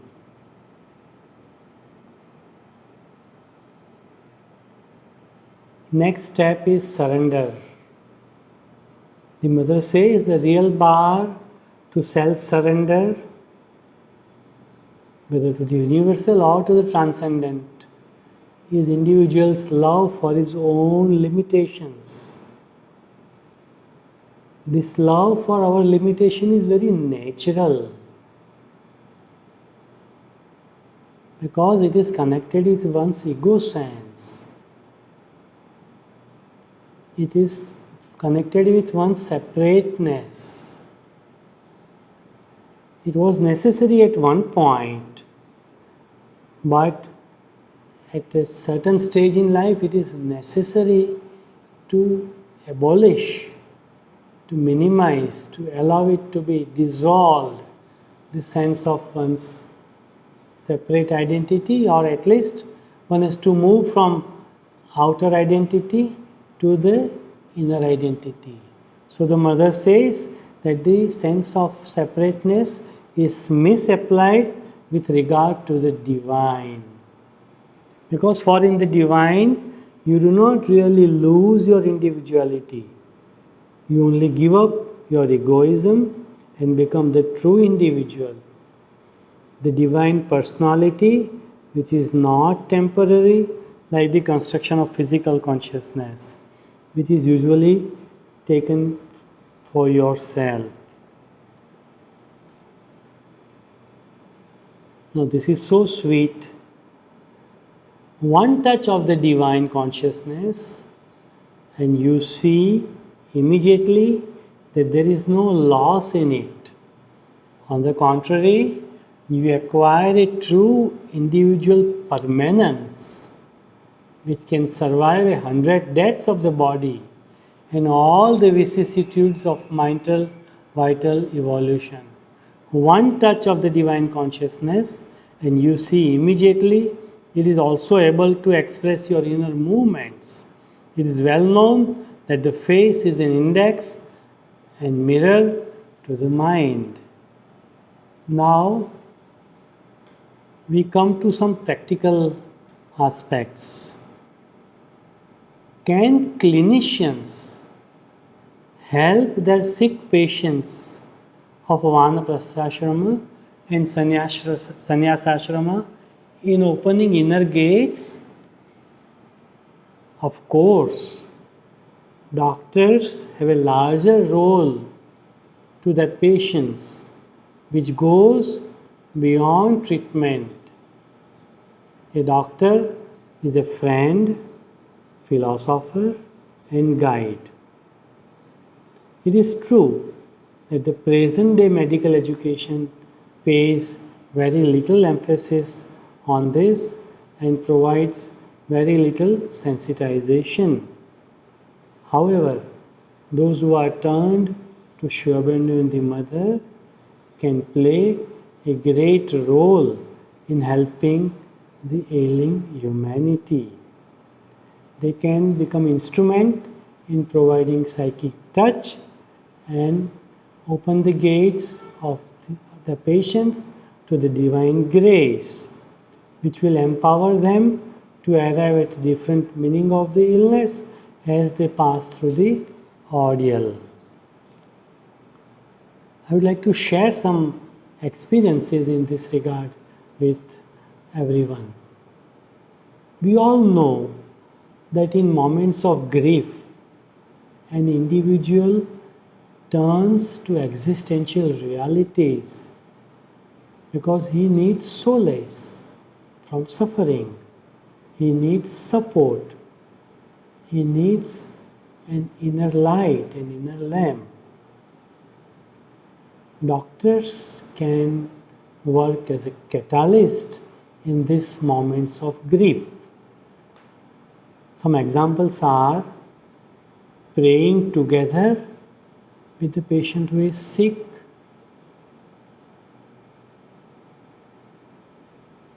providing guided meditation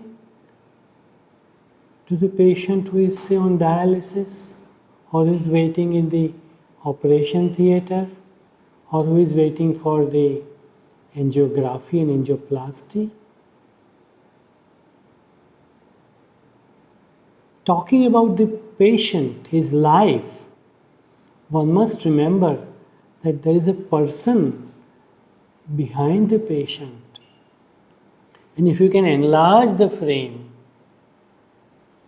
from disease to patient, patient to person, person to his life, then automatically the relative contribution of the agonies of the illness will diminish, and the gloom on the face of the patient and the minds of the patient and the relatives will vanish like a miracle.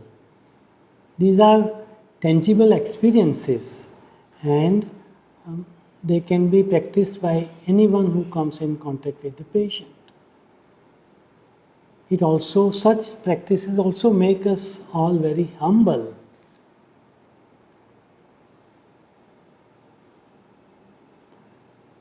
Redefine the narrative. As I already said, we must help the patient to redefine the narrative of the ordeal. It will convert a tragedy into blessing. It will convert a hardship into opening. If such patients recover, they will never be the same.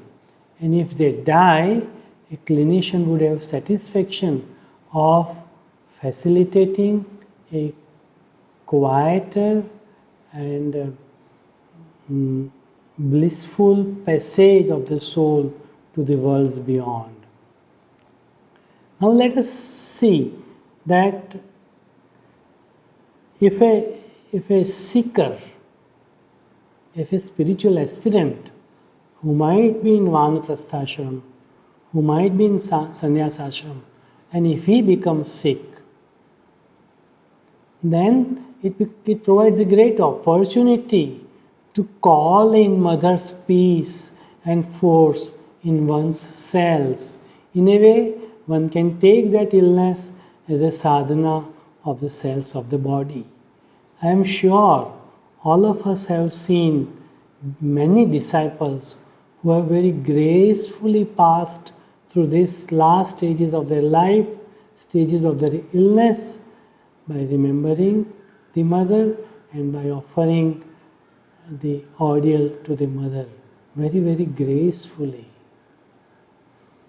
I had once an opportunity to meet Amal Kiran in Ashram Nursing Home. He was more than 100 years of age at that time. He was completely bedridden. I asked him about his health.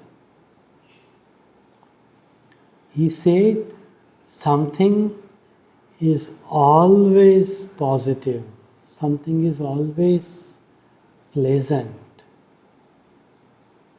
A resplendent smile was writ large on his face.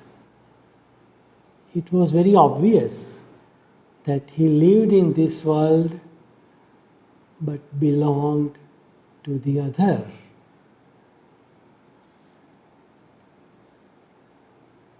Finally, let us all, in a meditative poise, focus on this last paragraph of the mother in psychic education. The mother writes, before the untiring persistence of your effort, an inner door will suddenly open. So persistence has to be untiring, but the divine grace will not wait. अगर सुदामा एक step आगे जाते हैं तो कृष्ण भगवान 10 step आएंगे उनको मिलने के लिए. Before the untiring persistence of your effort, an inner door will suddenly open and you will emerge into a dazzling splendor that will bring you the certitude of immortality, the concrete experience that you have always lived and always shall live, that external forms alone perish, and that these forms are, in relation to what you are in reality, like clothes that are thrown away When worn out, then you will stand erect, freed from all chains, and instead of advancing laboriously under the weight of circumstances imposed upon by nature, which you had to endure and bear if you did not want to be crushed by them, you will be able to walk straight and firm, conscious of your destiny, master of your life. We must never forget that the divine grace answers to our call, not in the measure of our effort, but in measure of sincerity, which too, of course, is the result of descent of a grace. The prayer written by Sundaram in Gujarati, probably all of you also must have heard many times. It starts with Tum Radaye Vasanari. The poet says that, O Mother, you are dwelling in my heart. That is the beginning. The last line of the same prayer says, Tava Radaye Amavas Sada Ho. He Harini Rasadhara. O Divine Mother, let our abode be in thy heart. This is the transformation. This is our prayer. Om Namo Bhagavate Shri Arvindaya. Om Namo Bhagavate Shri Arvindaya.